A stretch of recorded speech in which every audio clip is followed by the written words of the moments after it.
It can happen that the game of a successful product overshadows the name of its creators. One of such cases might be Unreal, especially if we're talking about the game engine which became so popular that a couple of generations ended up being powered by it. Thanks to the Epic Games, we have not only this engine but a series of games that were a flagship for years and decades. I believe it's time to pay some respect and remember those times when no one thought to complain about the balance in the multiplayer, when realism and classes didn't cross the mind, when XP levels weren't necessary, and when all you needed is a couple of friends with computers who knows how to point and shoot something. In this video we will take a trip down to a memory lane and visit each game in the Unreal and Unreal Tournament series. From Aliens to the Bloodsport of the future, from long-lost and forgotten original games to the tournaments that gave birth to the multiplayer communities, and the console ports and spin-offs that try something new. This is the Unreal series so far.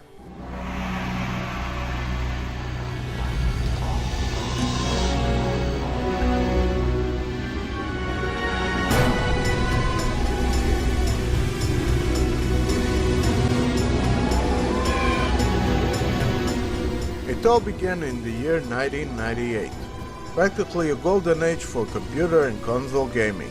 It was such a year that it was really hard to stand out, which definitely took a toll on this game.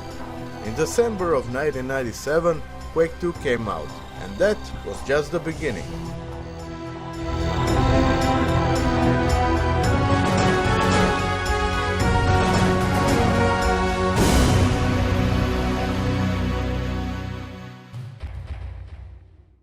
(1998) is the year in which Half-Life, Baldur's Gate, Fallout 2, Thief the Dark Project, Star Wars Rogue Squadron, Sin, Need for Speed Free Hot Pursuit, and both StarCraft and its expansion The Brood War came out.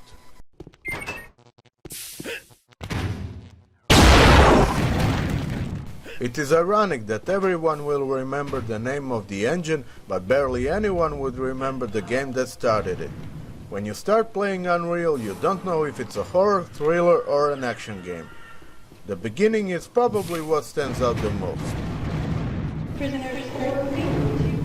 The player wakes up on the ship in the middle of alert, runs in the midst of explosions and turbulence, passes through the mechanisms as he hears the screams of the crew in the distance.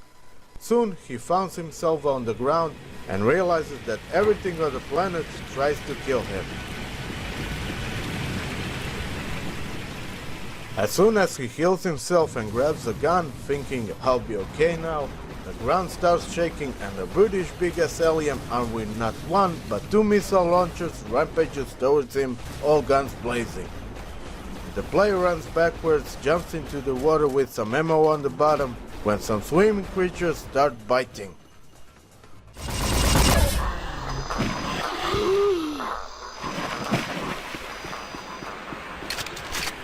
He gets back to the surface only to be greeted by some flying bloodsuckers. Then we realize that our character isn't some hero or a savior, but simply an intruder. A stranger in a strange land trying to survive.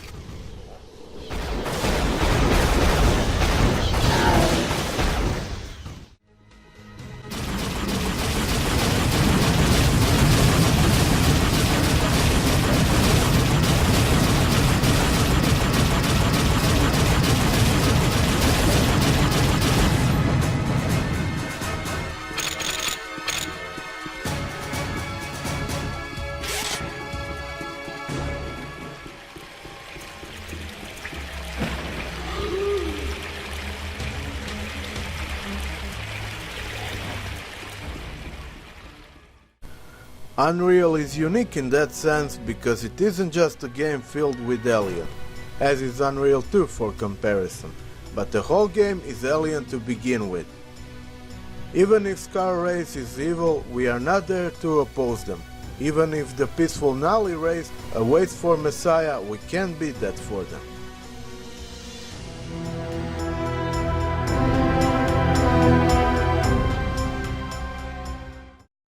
Enemies are intelligent, agile, tough and deadly.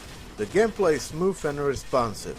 Level design isn't intuitive at all, but it serves the game setting perfectly and works as a huge single environment, which is quite an accomplishment even today. The weapons are original, creative and various as they get. Never in the entire history of gaming have been more ideas and creativity in weapon arsenals than in the 90s. And Unreal is one such great example. Whether you want to shoot hot plasma, high energy pulse shots, spinning razor blades, toxic green acid, a burst of heated metal sharpness, or even 6 rockets all at once, Unreal got you covered.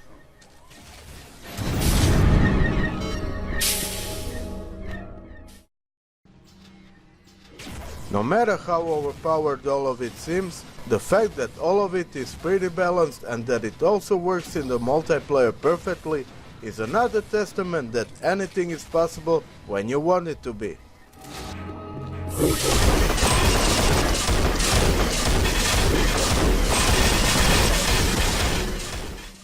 There was an expansion for Unreal named Return to Nepali, and it gave us a better look into the story while still letting the player to freely discover everything by him or herself. Survivor will not disclose identity. It came with some new weapons, enemies and maps, but it is very much still the same thing and it works as it should, as the extension to the original.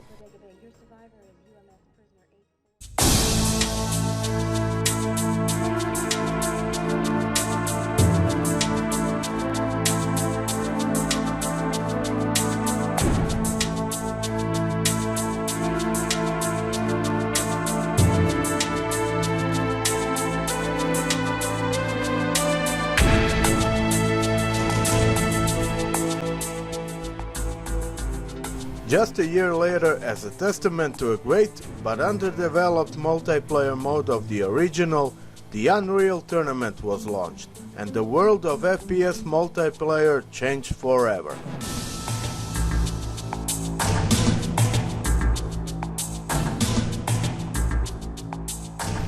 Those were entirely different times. In fact, quite the opposite, as all we had were single-player games with multiplayer components being optional. The thought of having a game entirely dedicated to playing against other players was mind-blowing, and that is one of the main reasons why Quake 3 Arena and Unreal Tournament became so legendary. Even to this day there are somewhere gamers fighting over which one of those two is better. Lots of fans of the each will never ever confess that their favorite is inferior. However, I for one, as a veteran gamer and game reviewer, will say that Unreal Tournament wins that battle easily. Quake 3 Arena is hell of a fun and has a lot going for it, but in the end it simply cannot stand against the sheer content and depth in the Unreal Tournament.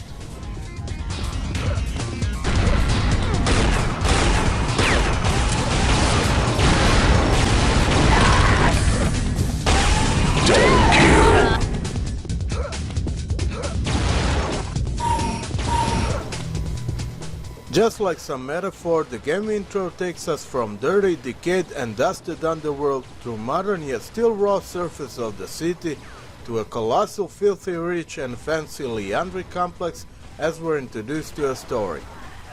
The story is minimal and brutal, but perfect for a game that has deathmatch in it.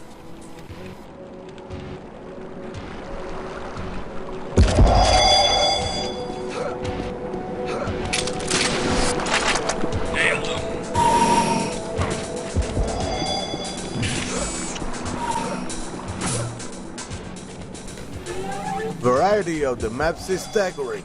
You're battling from the underground to the city surface just like in the animation, over the factories, castles, reactors, underwater stations, space stations, spaceships, high-speed trains, oil platforms, stations surrounded by ice, skyscrapers that pierce into the space, meteors in space, all the way to the pirate ship, modern ships, and the harbors.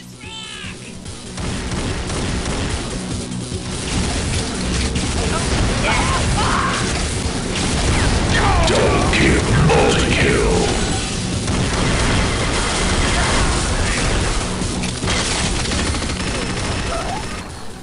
There are also secret locations, traps, moving parts, and even the low-gravity environments. There are also teleports, as well as the score screens which track the progress of the match in real time. To spice it all up, there are options, various modes, and mutators. So there is no room for mystery to what kept players so entertained over the decades.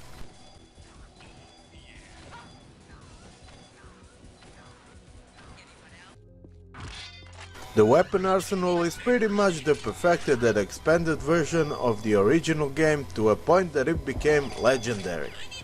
The new additions are the Translocator, Impact Hammer, Chainsaw, Pulse Rifle, and the Redeemer, just in case you ever felt the need to pilot the nuclear missile.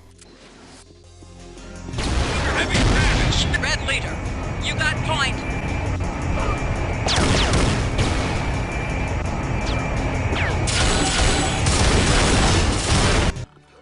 Ironically, Unreal Tournament offered more game modes than all of its sequels to this day. The Deathmatch and its team component, Capture the Flag, which is most popular team mode, underrated Domination mode, as well as an Assault mode which has always been a welcome breath of fresh air.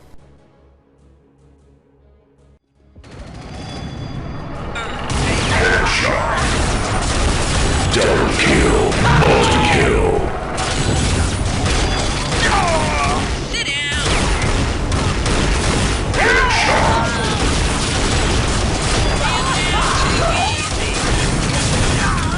You like that? Burn, baby. Completing various objectives in certain mission scenarios never gets old when you feel tired of the usual game modes. Congratulations, you are the winner.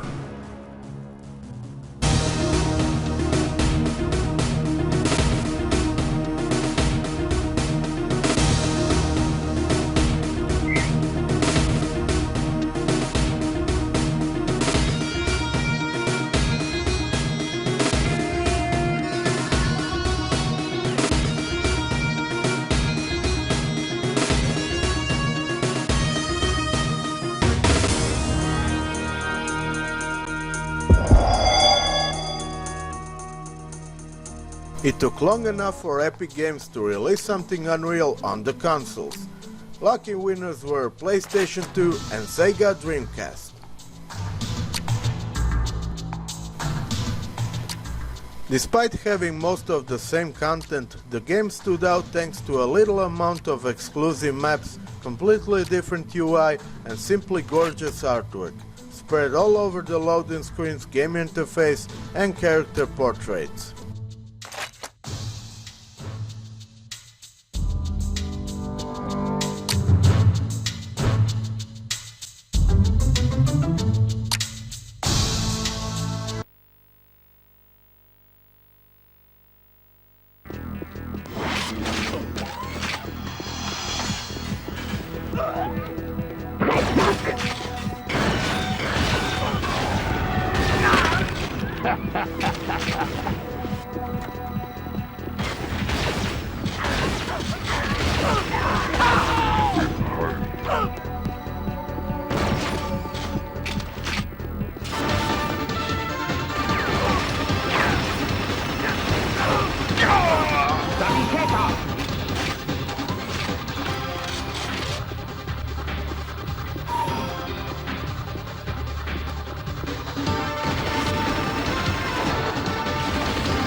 Krypta.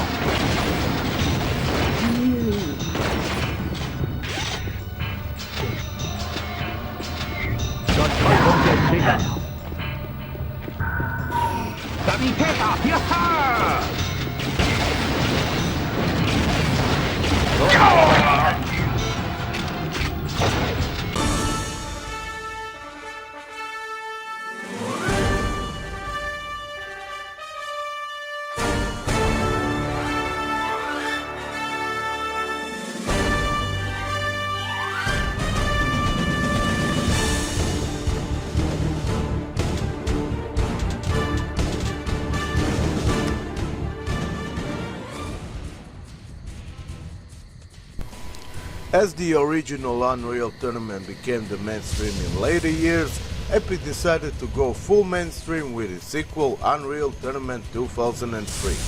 People were still playing the original full steam ahead, but the hype for the sequel was present. However, when Unreal Tournament 2003 hit the shelves, something seemed off. Something that I'll call later in this video the AIDA effect, as the illusion starts to break and the house of cards falls apart. There they are! Once they were rivals, but now they're one of the fiercest teams around. That's right. Nothing beats experience, and each one of these three brings loads of it to the table. Look at Malcolm. Now there's a guy who can really keep his cool in a final fight. This game presented the new engine that will become the tradition in following years, and looked superb, easily surpassing everything seen by that point. Weirdly enough, despite that, after a month or two since release, player went back playing original UT game on tournaments and LAN parties. Why is that? Well, despite looking incredibly good, we had to face the harsh truth. This game was a disappointment. Under the iron fist of Atari as the new publisher and a new EA wannabe, this game was all the look and no brain.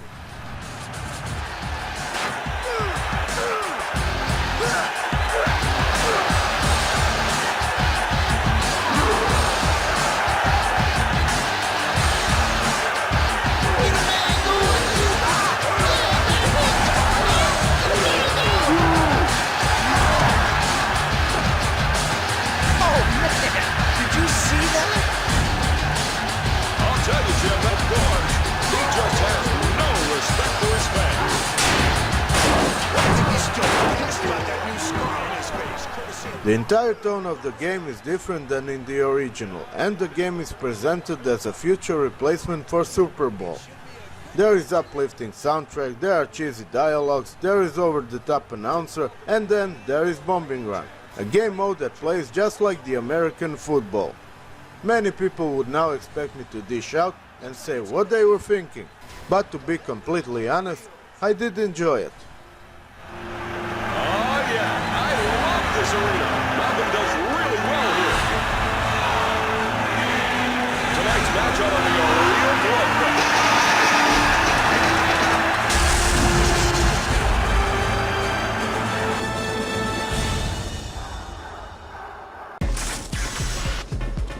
In position.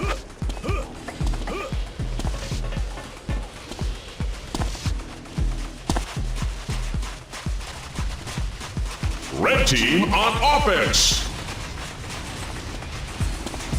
I'm hit. Blue team on offense. Blue fumble.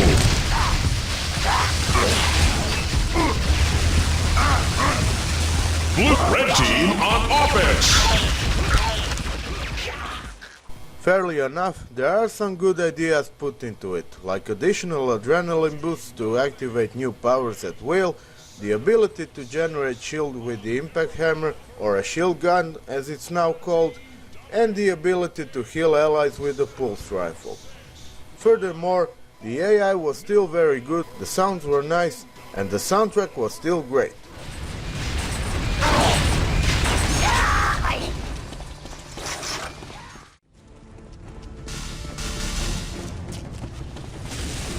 Blue team on offense.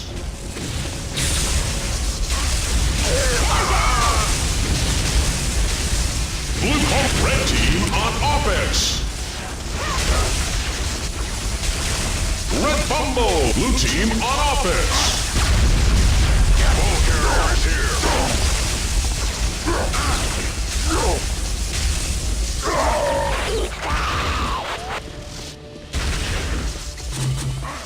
I'm hit! Red team on offense!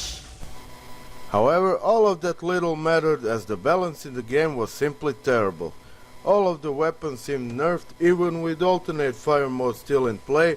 None of them had the impact like in the original, and to make the matters worse, for the fans anyway, this sequel somehow looked more like Quake 3 Arena than the original.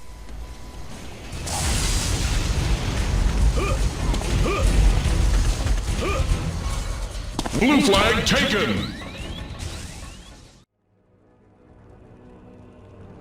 Some levels, like Inferno, look like directly pulled out from the Quake universe. Not to mention out-of-place characters like Mr. Crow, Ravage, Lilith, Domina, Brutalis, and Subversa.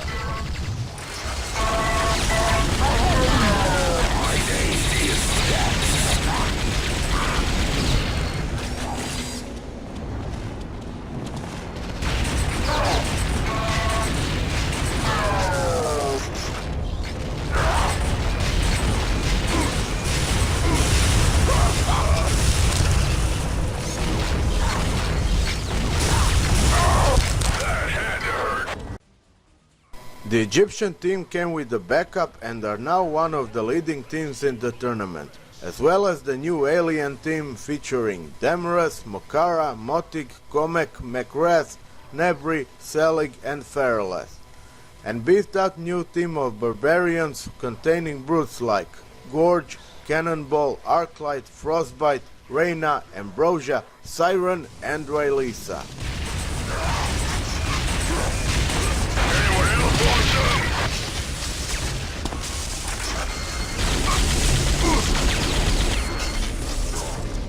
Kill them all!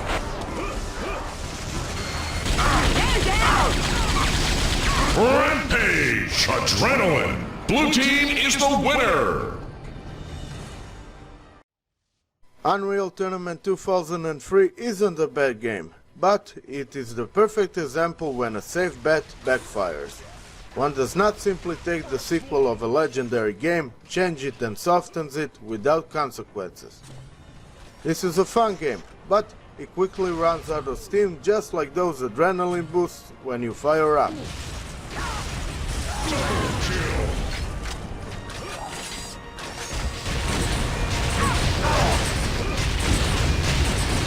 Double kill! I got your back!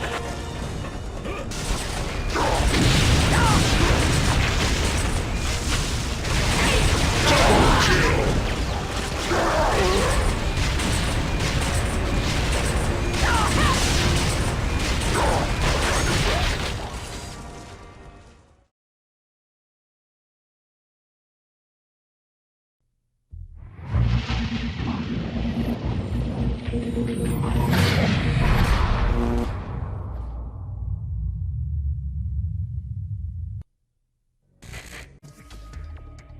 Unreal Championship is one of more typical console ports, and it barely stands out as its own game. Yes, the maps are the same, all of the content and game modes as well, but it does have some exclusivity features. What stands out the most are the new weapon models and the new interface. True, they do work the same, but it's of nice variety and some of them look even better than in the previous title.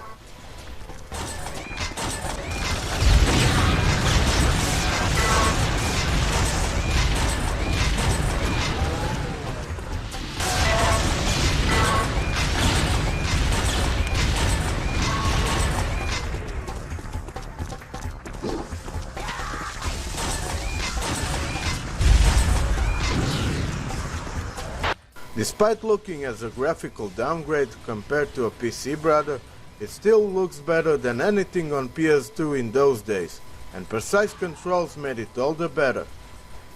While the story is minimal and poor like in the PC version, there is an attempt to present it better, so I'll give it that.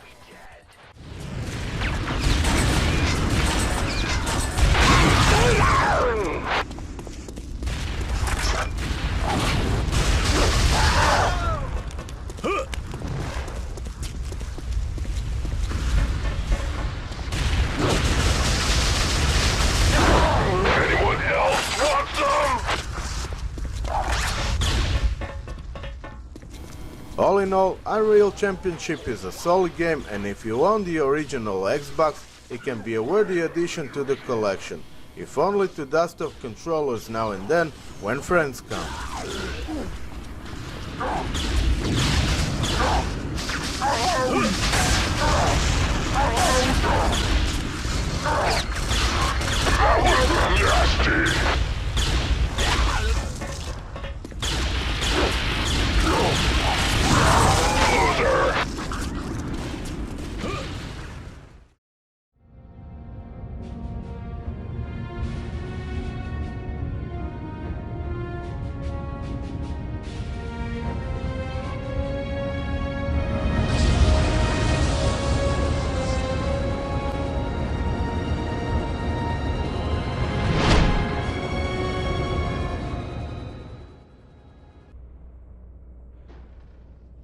Now let's be honest, after overwhelming response after release, this game's selling point was not its famous name nor incredible design and gameplay, but a certain tidily dressed female officer with great tattoos and even greater cleavage named Ida.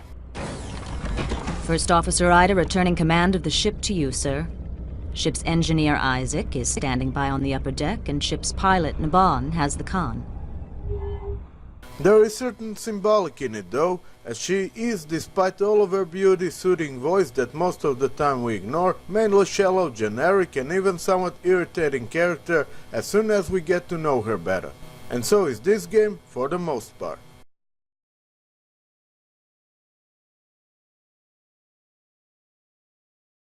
I thought I'd lost you. Next up is the drainage room. It's chock full of those creatures, but there's no other way. Yes!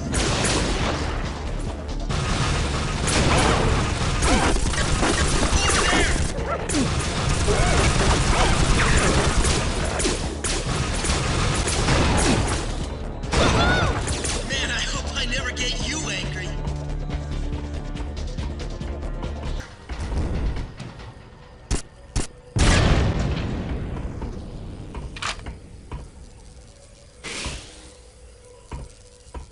All that talk about corporations, military and protocol will barely rock anyone's boat, but that's what this game throws at player the most, especially in the beginning.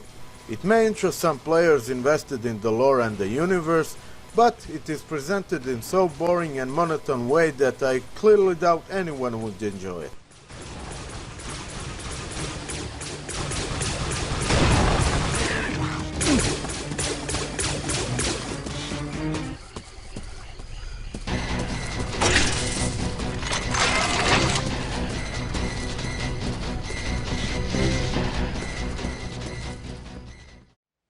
The game does get better when missions start kicking off, not by a lot, yet still. It's based on jumping from mission to mission, from planet to planet. It does offer more variety of environments, and it's much more focused on the story than the original. Freaking Scar!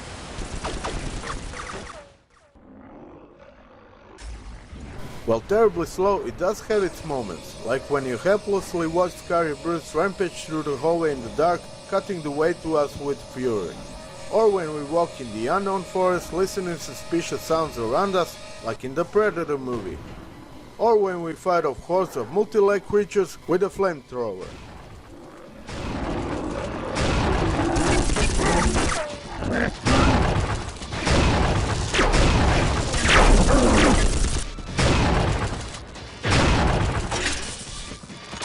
Hey, Ida, does your guidebook list this as a vacation spot for Scar? He's probably checking up on his Azarian grunts.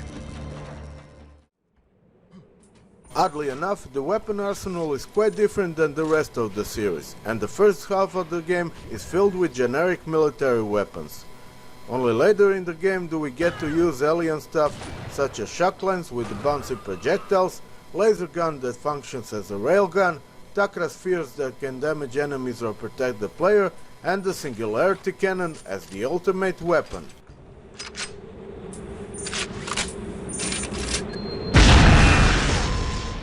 Enemy roster is a mix of old and new creatures, plus the opposing humans, because, hey, why not? Might spice up the action while we're at it. Although the AI went backwards this time. Still, has its moments.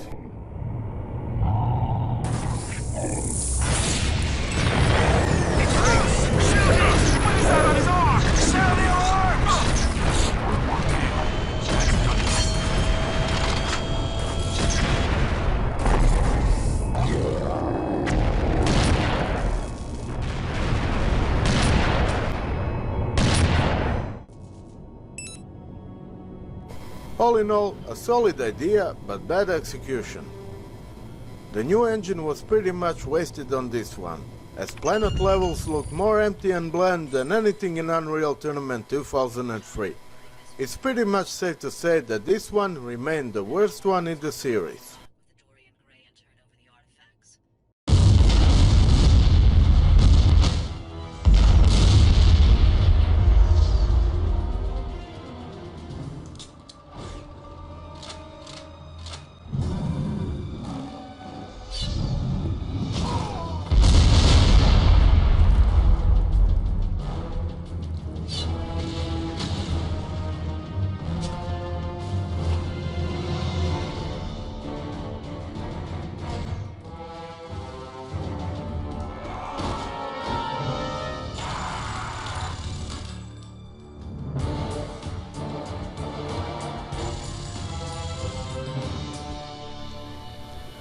It has never been a better time to forget the bad year than in 2004.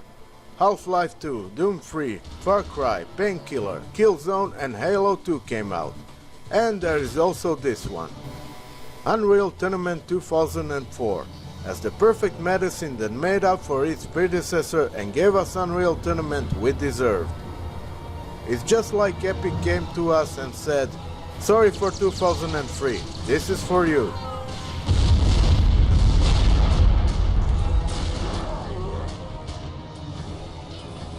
Play.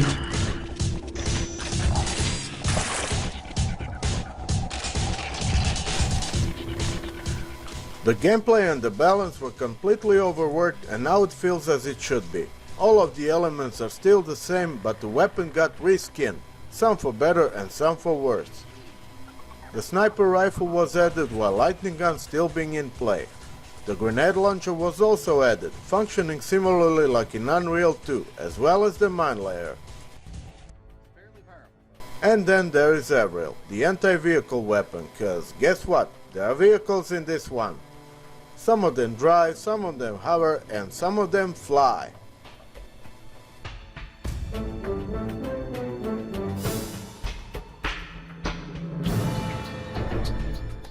Proceed to the main gate.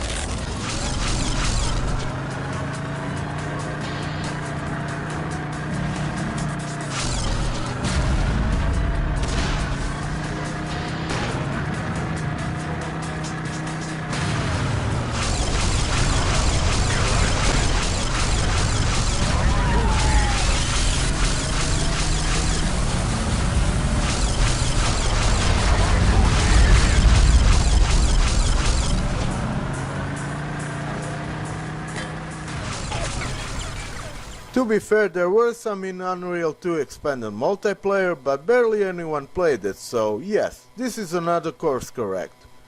They are used in a new mode called Onslaught, and it is somewhat combination of domination and bombing run. Players are fighting for control of numerous nodes scattered across the map in order to destroy the enemy base. It seems simple enough, but with giant maps and tons of players, it can look like a real war. And that's what's great about it.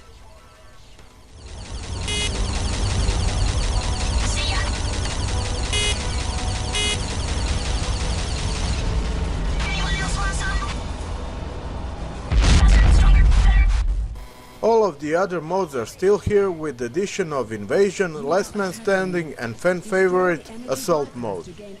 Assault is back big time, as it contains some of the most memorable maps out there. There are recreations of past missions in the lore history, such as the First Contact, where we fly and fight in a starfighter to an alien mothership, and then continue mission on foot. Or the assault of Exxon on the science center of Izanagi, which even elite forces of Thundercrash weren't able to protect. Then there is a train heist, etc.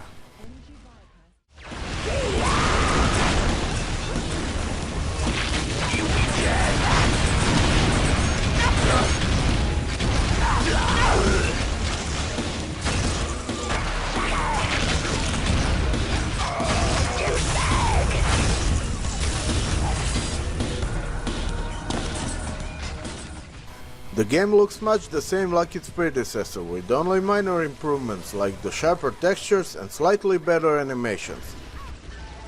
Weirdly enough, the design looks like it went backwards, as some models look worse than in the previous one, whether it's the weapons or characters. Seems like they ran out of ideas. Honestly, in my memory, this is the worst looking game of Unreal Tournament.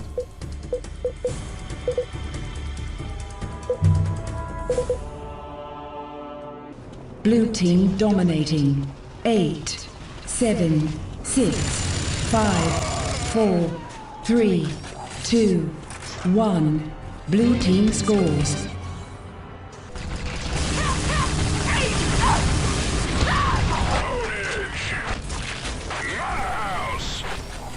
The campaign is pretty much the same, except when drafting a team there is an option of blood rights, fighting the character to acquire it. Despite Unreal Tournament 2003 having a weak story, it was still more than what we got here. They completely gave up on it, and the animations that we get here are just for the flair only. Despite everything, this game accomplished what it set out to do. It plays great and even has stayed a serious favorite to some fans.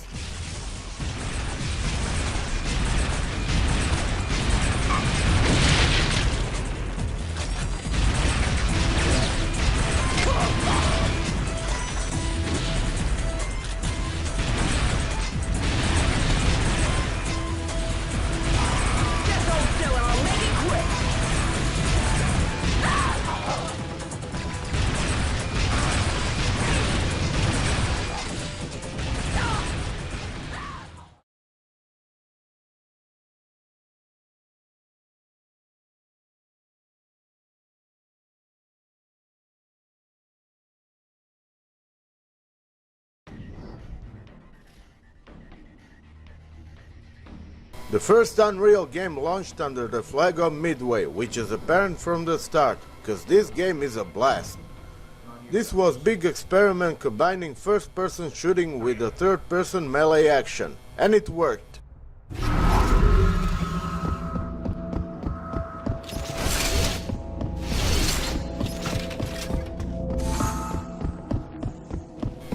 Because of its nature, it does take a while to get used to, but the reward for it is one of the best gaming experiences out there.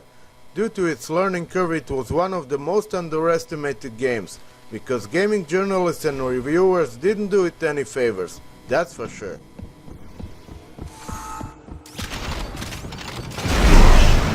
Medic!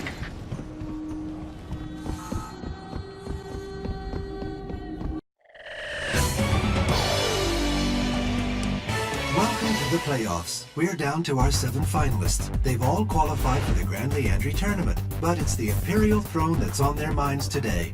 First, a quick review of the rules. The quarterfinal round is a 6-way deathmatch, which the top scorer gets to skip. And that's Selkit. Nobody came close to her scores. Selkit and the top 3 quarterfinalists will meet in 2 semi-final deathmatches, with pairings decided by random draw. The winners head to the finals for a fight to the death. The winner's crowned Emperor. The loser goes home in a box. Our competitors are ready, so let's get one last look.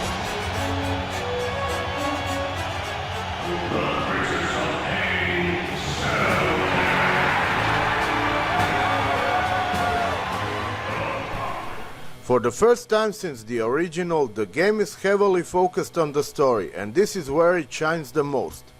It focuses on a special edition of a Leandri tournament called Nocti Ascension Rites. While Malcolm laid down his weapons and took a commentator seat, Brock and Lauren are gone, but not really. The old gang Gorge, Sapphire and Arclight are still in the fight.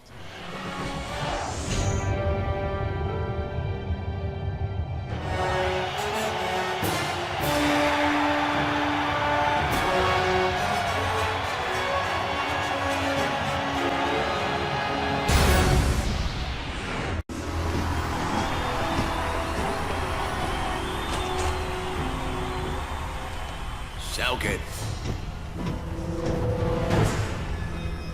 Nice dog. Back off, little man. So, Anubis is still too scared to fight his own battles. I'm not surprised. You loved ripping out his heart, didn't you?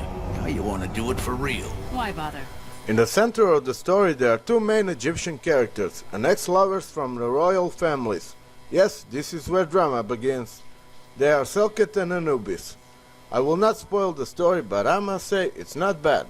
The characters are well rounded, there's a good quote here and there, not to mention the action and animations. Now we have cutscenes between each mission, not just some poor excuse in the form of text and pictures, as we did so far.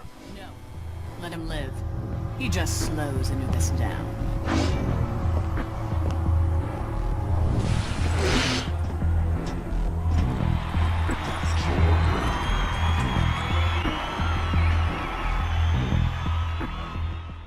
A warrior instinctively knows when he's found his perfect weapon. It's an extension of his skills.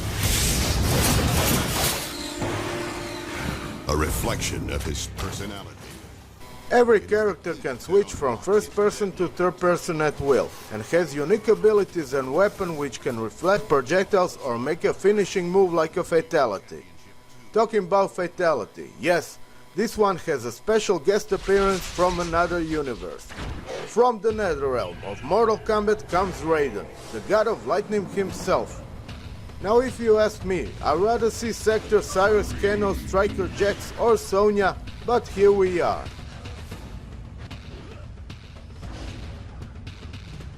Play.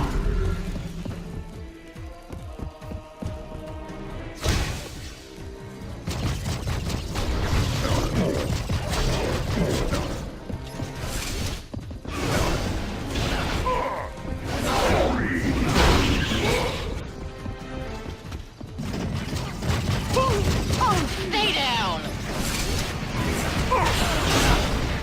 Good shot.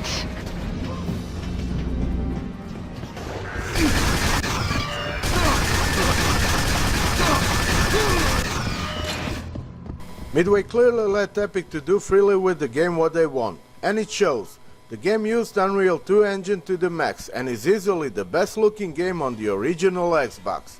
Thanks to the backward compatibility, you can play it on 360 just like I did, and it will run better than ever.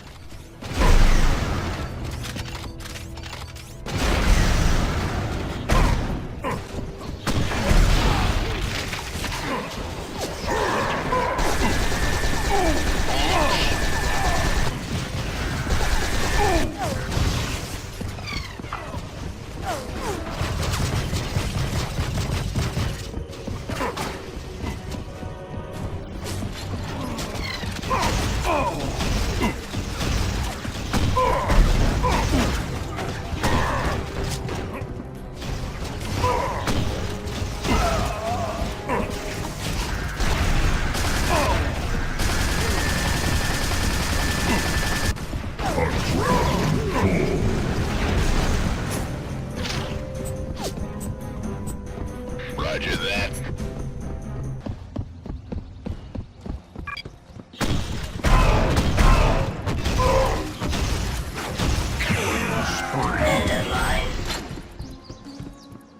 The strongest aspect of the game for me, however, is the superb design.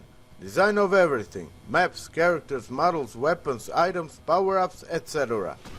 The testament to this is the fact that both games that came after it, Unreal Tournament 3 and Gears of War, used the same designs as the base in development.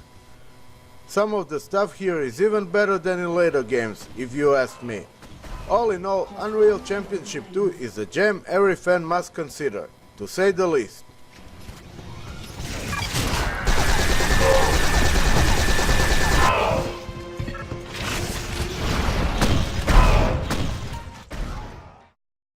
Last chance to run, coward.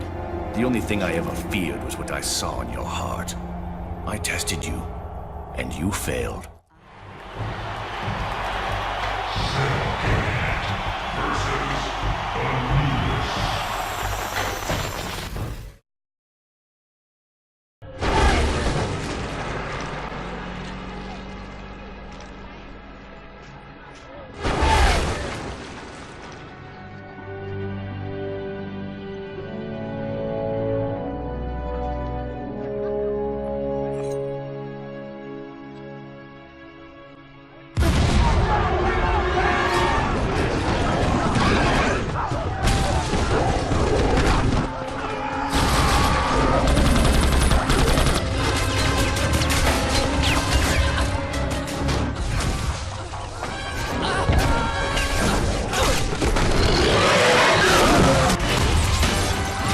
Controlled burst!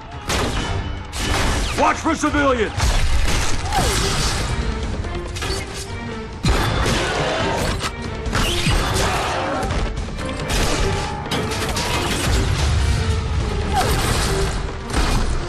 Hell yeah! This is my kind of fight. The kind where we all die, Othello? Don't worry. Your brother's got a plan. What has been known for quite some time as Unreal Tournament 2007 in the end came out as a complete sequel. Unreal Tournament 3 is a strong game indeed, and to some fans the best one in the series. It's strange to see the line from the makers of Gears of War, but here we are. Times change.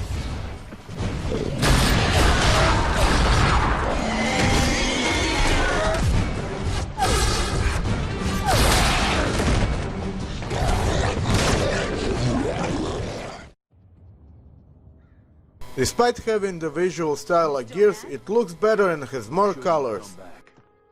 Okay, that sounds strange, but you know what I mean. Not everyone like it, as there are still some that prefer Unreal Tournament 2004, but that's all a matter of taste. To me 2004 is overly colorful, so here you go. First a hospital. You were half dead. The great design with tons of details is also present, and the game looks great, even to this day. This mercenary gig gets us up close and personal with the Necris fast.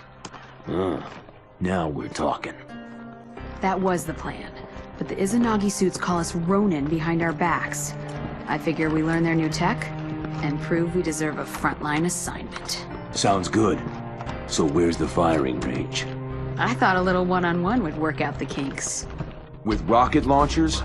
Your big plan was to save me, then blow me to bits? The whole city is covered with respawners. Corporate money. Respawners?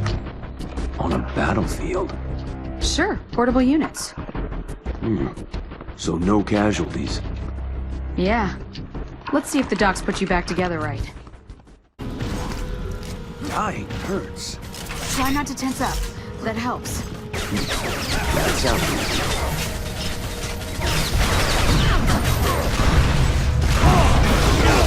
That felt good. Okay, so you're not 100%, but you get the general idea. Out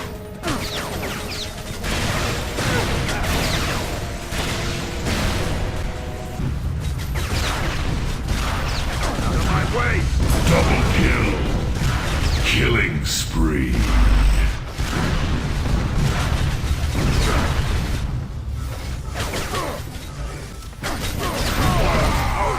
My point. What stands out the most, I'd say, are the weapons. The impact is back and they work better than ever. The amount of details is incredible. So much that it takes to stop and behold all those moving parts, animations and effects as they take place while the weapon does its magic. Oh yeah!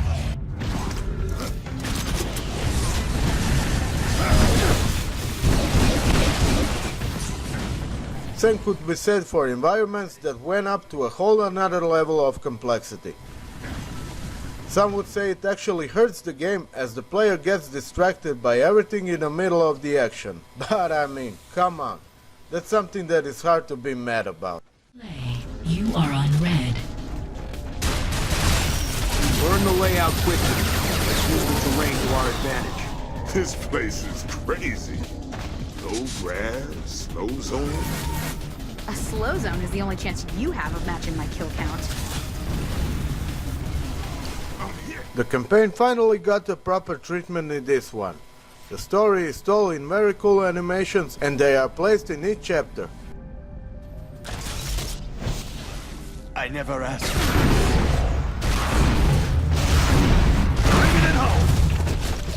It is a story of revenge that escalates into the all-out war.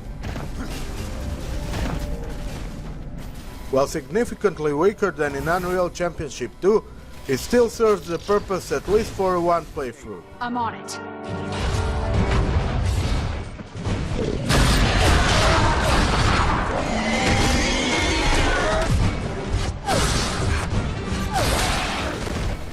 One of the main antagonists are Crawl, a savage race we knew under the banner of Scar from the first Unreal.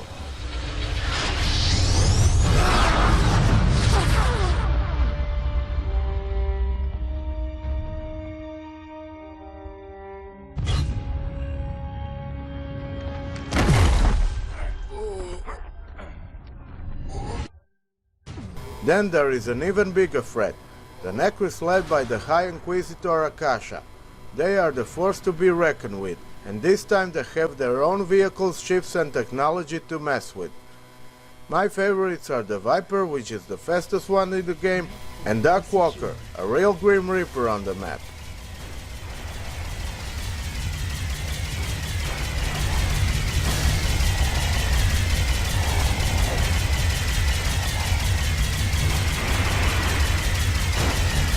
Attack the enemy prime node. Enemy Darkwalker, heading toward prime node. Get off me!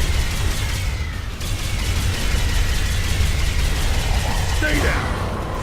Red orb picked up. There are also Exxon vehicles and ships in the game, but they are pretty much the same as in 2004.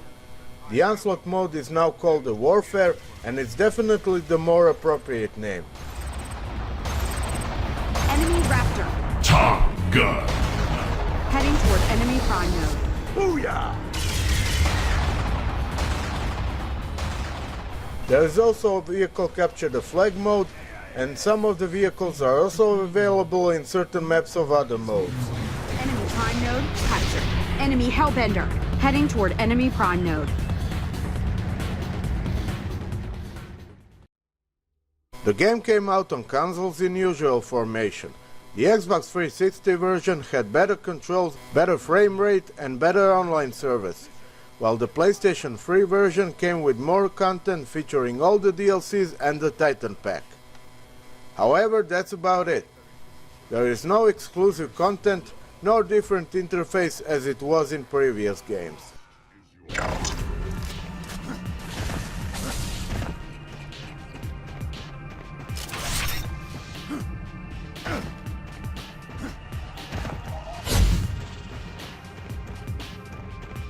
Repressing life memories.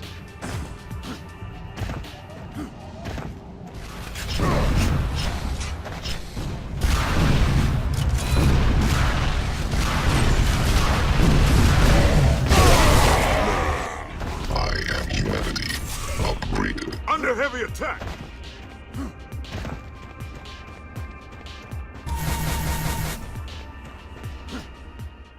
While it may not have the amount of content and options like original or better multiplayer system, this game is still as close to original as it gets. Unreal Tournament 3 is a real return to form, and to this day the best complete Unreal Tournament experience you will get. The only thing missing is more people playing it.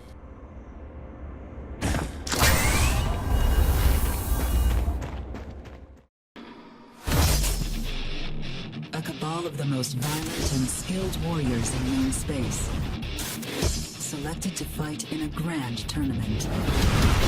You have been selected to fight in the professional league by the Leandri Rules Board. Your strength and brutality are legendary.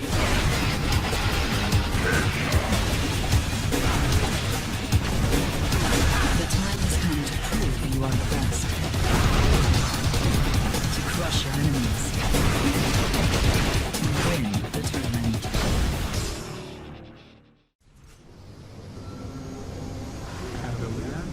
As for the future of Unreal Tournament, well, here's the story. Epic has made the core of the game worthy of pre-alpha status with some Unreal Tournament free assets on a new Unreal 4 engine, and open it to public. You like that?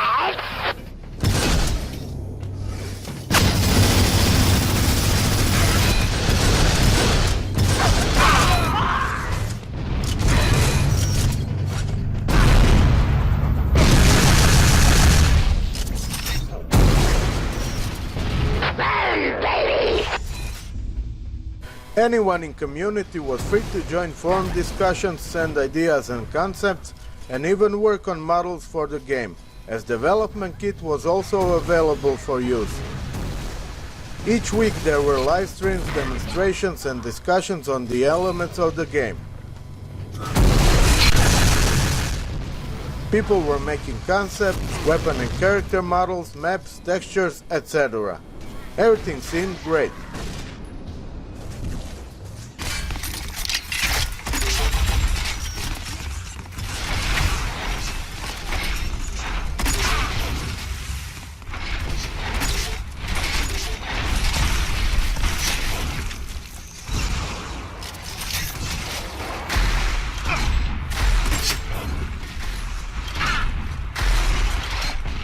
As the time was passing, however, the developers' input was more and more rare, and the devs themselves seemed more and more distant. The feedback from them was missing, and the community, though incredibly patient, was not pleased. Everyone felt something's off. As the old saying goes, if it smells fishy, it probably is. It was more than a year since the last official update when the confirmation came that the team is putting game on ice, abandoning the project in order to work on other epic games, including infamous and constantly rising Fortnite.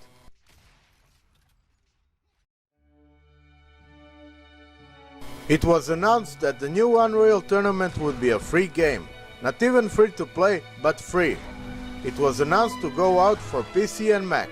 The game would have a marketplace for skins, models, maps, etc. And it would be powered by the community. Even this pre-alpha version plays and looks great, and it's a shame that Quaint Champions doesn't have a proper rival. We seriously hope that Epic will come back someday and finish what they started. Unreal Tournament deserves it.